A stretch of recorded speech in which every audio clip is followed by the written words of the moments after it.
안녕하세요. 오늘 저희와 함께 살펴볼 주제는 이제는 이름만 남을 듯한 여름 명절, 바로 칠석입니다. 네, 음력 7월 7일. 달력에는 분명히 있는데 뭐랄까, 설이나 추석처럼 우리가 막 특별하게 챙기진 않게 된 그런 날이죠. 네, 맞습니다. 근데 이 보내주신 자료들을 보니까요, 이날이 조선시대 특히 여성들한테는 정말 손꼽아 기다리던 아주 중요한 날이었더라고요. 네, 그렇죠. 그 견우랑 직녀의 애틋한 이야기가 밤하늘에 펼쳐지고 또 비가 오면 그게 그들의 눈물이라고 생각하고 여성들은 바느질 솜씨가 느리길 빌고 또 가족들 건강하게 오래 살기를 빌었던 그런 날이었다고요. 네, 오늘 우리가 좀 깊이 들여다볼 지점이 바로 그겁니다. 칠석이 단순히 그냥 로맨틱한 전설, 뭐 그 정도가 아니라 당시 사람들 삶하고 아주 깊숙하게 연결되어 있었다는 점이죠. 자료들 이렇게 쭉 보면요. 뭐 은하수를 건너는 오작교, 이런 아름다운 상상력은 기본이고 또 여성들의 어떤 생활 기술, 바느질 솜씨 같은 거요. 그런 거에 대한 열망이나 한 해 농사 잘 되기를 바라는 마음, 심지어는 밤하늘 별 보면서 우주를 이해하려고 했던 그런 시도까지. 아, 이게 정말 복합적인 문화 현상이었어요. 와, 정말 흥미로운데요. 그래서 오늘은 이 자료들을 토대로 칠석의 그 신화적인 뿌리부터 시작해서요. 조선시대 여성 문화 속에서는 어떤 의미였는지, 또 밤하늘 별하고는 실제로 어떻게 연결되는지, 그리고 또 왜, 어쩌다가 오늘날 우리한테 이렇게 잊혀졌는지, 그럼에도 불구하고 왜 지금 다시 칠석을 이야기해볼 가치가 있는지 그 속살을 한번 제대로 파헤쳐 보겠습니다.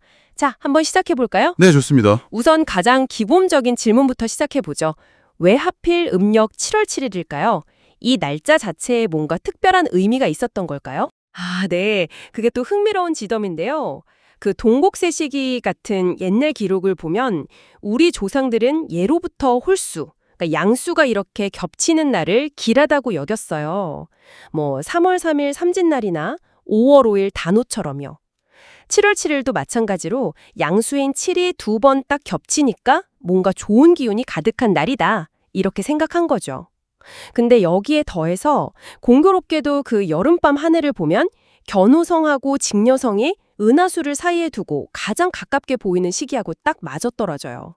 그러면서 자연스럽게 이 두 별 이야기가 칠석날의 중심 이야기가 된 거죠. 아, 그러니까 길일이라는 의미하고 또 실제 하늘의 현상, 이게 딱 맞아떨어진 거군요. 그렇죠. 그럼 그날 비가 오면 견호직렬의 눈물이다. 이런 설도 그래서 나온 거겠네요.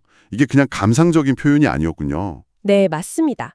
1년 만에 만났는데 그 재회가 너무 기뻐서 흘리는 눈물, 또 이제 곧 헤어져야 하니까 슬퍼서 흘리는 눈물, 이게 막 뒤섞였다고 상상한 거죠. 근데 또 재미있는 건요, 모든 지역에서 칠석을 그냥 조용히 보낸 것만은 아니에요. 예를 들어 경북 구미 지역 자료를 보면 칠석을 꿈비기 날이라고 불렀대요. 그러면서 청년들이 모여가지고 누가 더 무거운 돌을 드나 이렇게 힘겨루기를 하는 풍속도 있었다고 합니다. 그러니까 마냥 슬프고 애틋하기만 한 날은 아니었다는 거죠. 오, 힘겨루기요? 꼼비기 날이라. 재밌네요. 듣고 보니 이 칠석 이야기가 꼭 우리나라에만 있는 건 아닐 것 같다는 생각도 드는데요. 혹시 다른 나라에도 비슷한 문화가 있나요? 이미 견우, 그러니까 소치는 남자죠. 그리고 직녀, 배 짜는 여자. 이 두 사람이 서로 사랑했는데 떨어져 지내다가 매년 7월 7일에 까칠한 까마귀가 놓아준 다리, 오작교에서 만난다는 이야기가 나옵니다. 특히 중국에서는 여성들이 바느질 솜씨 늘기를 비는 칠교, 기교라는 풍습이 아주 중요하게 여겨졌어요. 이런 전통이 쭉 이어져서 요즘에는 뭐 중국의 발렌타인데이처럼 그렇게 여겨지기도 하고요. 아, 칠교, 바느질 솜씨를 비는 거군요. 네. 그리고 일본 같은 경우는 이 설화가 한 8세기쯤 전해져서 타나바타, 칠이라고 하는 좀 독자적인 별 축제로 발전을 했어요. 에도 시대에는 그 소원 적은 종이, 탄자쿠라고 하죠. 그걸 대나무에 매달아서 비는 풍습이 아주 널리 퍼졌고요. 근데 이제 한궁의 칠석은 중국하고 기원은 같지만 이 자료들을 좀 비교 분석해 보면요. 단순히 뭐 연인들의 기념일 이런 느낌보다는 여성들의 바느질 솜씨 형상이라든지 아니면 가족의 복을 빈다든지 이런 좀 더 생활에 밀착된 현실적인 소망을 담는 성격이 훨씬 강했다는 점이 좀 두드러지는 차이점이라고 할 수 있겠습니다. 그렇군요. 그러니까 나라마다 비슷한 뿌리에서 시작은 했는데 각자 문화 속에서 조금씩 다른 색깔을 띠게 된 거네요. 근데 이 견우랑 직녀 이야기는 대체 어떻게 시작된 걸까요? 정말로 밤하늘의 별을 보고 만들어낸 이야기인가요? 바로 그 점이 칠석 이야기의 어떻게 보면 가장 매력적인 부분 중 하나인데요. 네, 시작은 천문관측이었습니다. 여름밤에 그 은하수 양쪽에서 유난히 밝게 빛나는 별이 두 개 있잖아요. 그걸 본 고대 중국인들이 마치 서로를 막 애타게 바라보는 연인 같다, 이렇게 상상력을 발휘한 거죠. 근데 그 비유기 같은 문헌에 전해지는 초기 버전을 보면요. 원래 직녀는 배 짜는 선이었고 견우는 소모는 목동이었어요. 근데 서로한테 반해가지고 각자 맡은 일을 막 개용해 한 거예요. 그러니까 옥황상제가 딱 노해가지고 벌로 은하수를 사이에 두고 떨어뜨려 놨다, 이런 내용이 나옵니다. 그러니까 어떻게 보면 로맨스 이전에 의무나 책임, 이런 교훈이 담긴 이야기였던 거죠. 아, 먼저 교훈이 있었군요. 네. 그리고 이 이야기가 우리나라에는 생각보다 굉장히 일찍 전파돼서 뿌리 내린 걸로 보여요.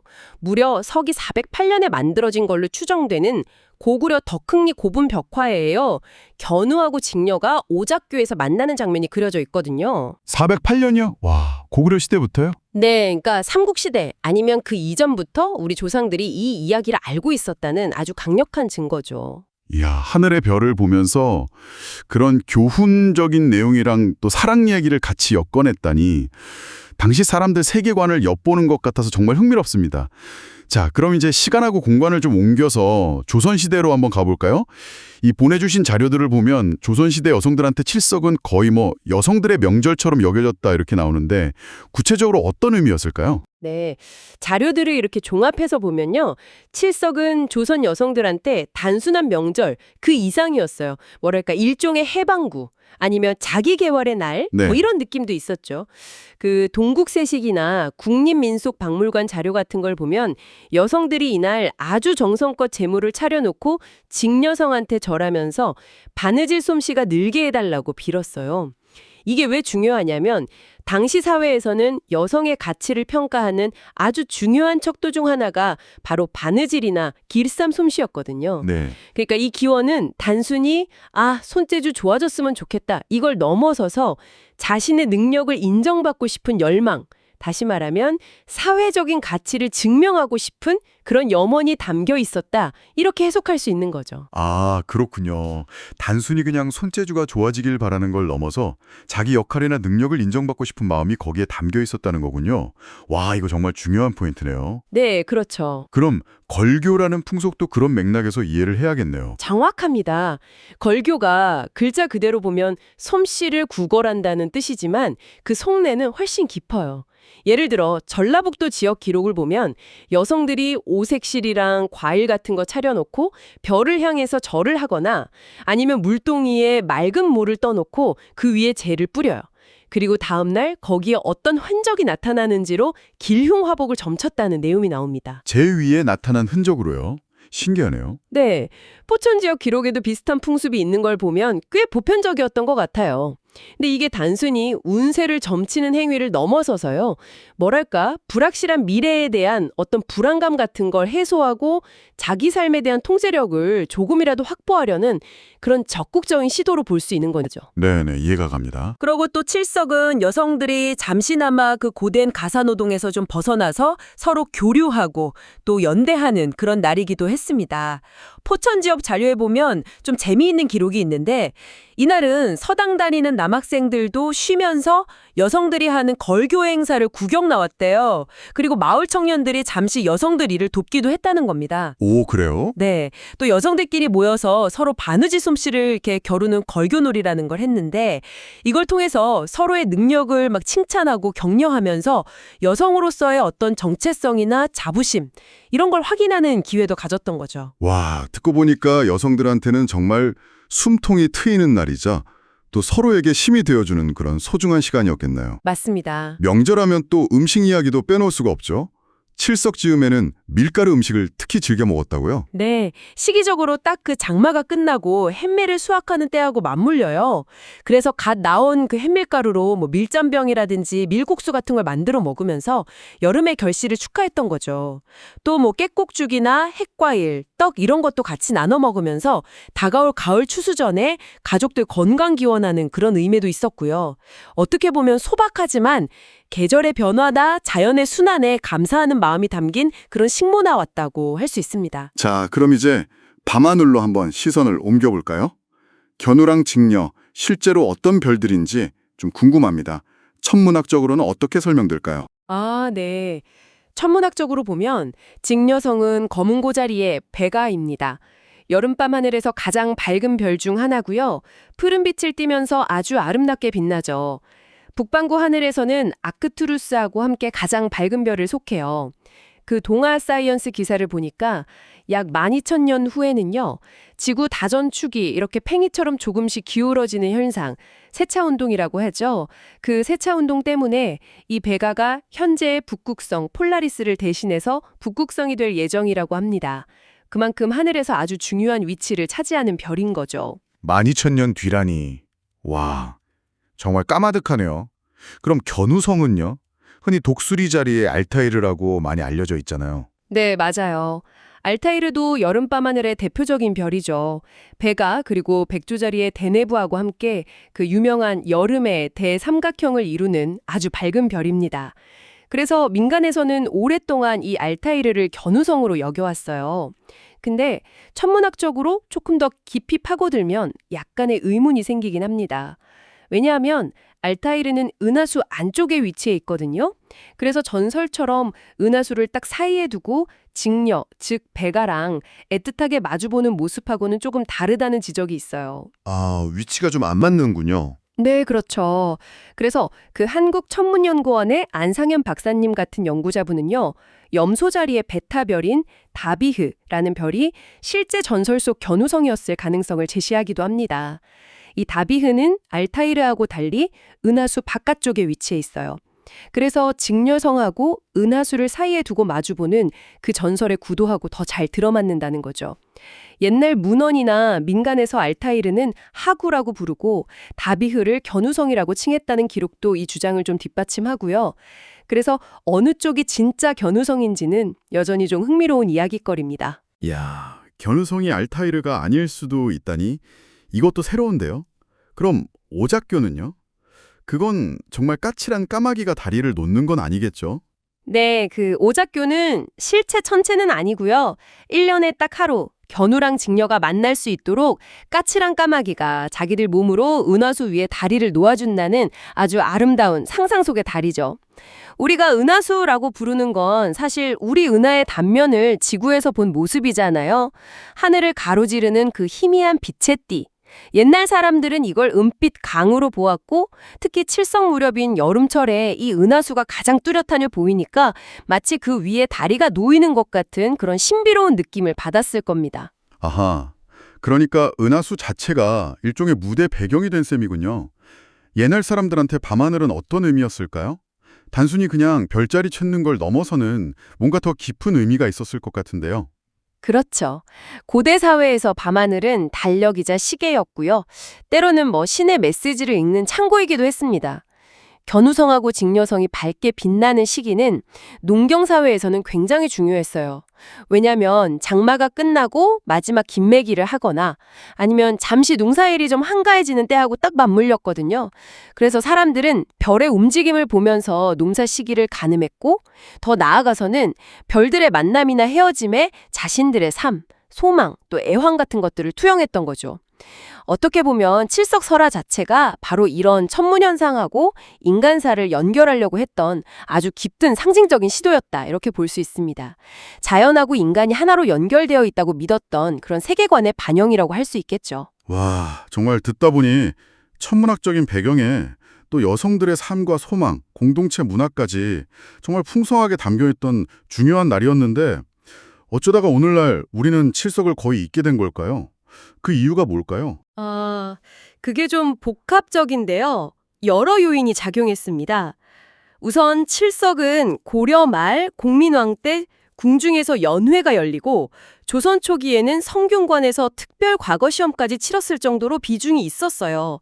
그렇지만 점차 국가의 공식 행사라기보다는 민간 풍속으로서의 성격이 더 강해졌습니다. 그러다가 결정적으로 근대화 과정에서 양력이 도입되고 또 공휴일 제도가 정비되면서 설이나 추석 등과는 달리 공식적인 명절의 지위를 잃어버린 게 가장 크다고 할 수 있습니다. 공휴일이 아니게 되면서요. 네, 달력에는 남았지만 쉬는 날이 아니니까 일상에서 점점 멀어진 거죠. 네. 시대적인 격변도 당연히 영향을 미쳤겠군요. 그렇습니다. 특히 일제강점기에는 그 민족문화 말살 정책의 일환으로 칠석제 같은 전통 마을 제사나 풍속들을 미신이로 치부하면서 막 억압했어요. 단국대 신문 기고문에서도 이 점을 지적하고 있고요. 해방 이후에는 또 급격한 산업화, 도시화가 진행되면서 농촌 공동체가 많이 약화됐잖아요. 그리고 많은 젊은 세대, 특히 여성들이 도시로 이동하면서 바느질 솜씨를 비는 그 걸교 같은 전통 의례를 유지하기가 어려운 환경이 된 거죠. 뭐 필요성도 줄어들었고요. 네, 시대가 변하면서 자연스럽게 그렇게 됐겠네요. 결국에는 칠석이 원래 가지고 있던 그런 다층적인 의미들, 예를 들면 여성의 노동과 기원, 가족의 안녕, 공동체 유대, 자연과의 교감 같은 것들, 이런 건 점점 희미해지고 현대에 와서는 미디어를 통해서 주로 견우직녀의 로맨틱한 전설만 딱 부각이 된 거죠. 그러면서 뭐 한국판 발렌타인데이 정도로 축소되어서 소비되는 경향이 나타났습니다.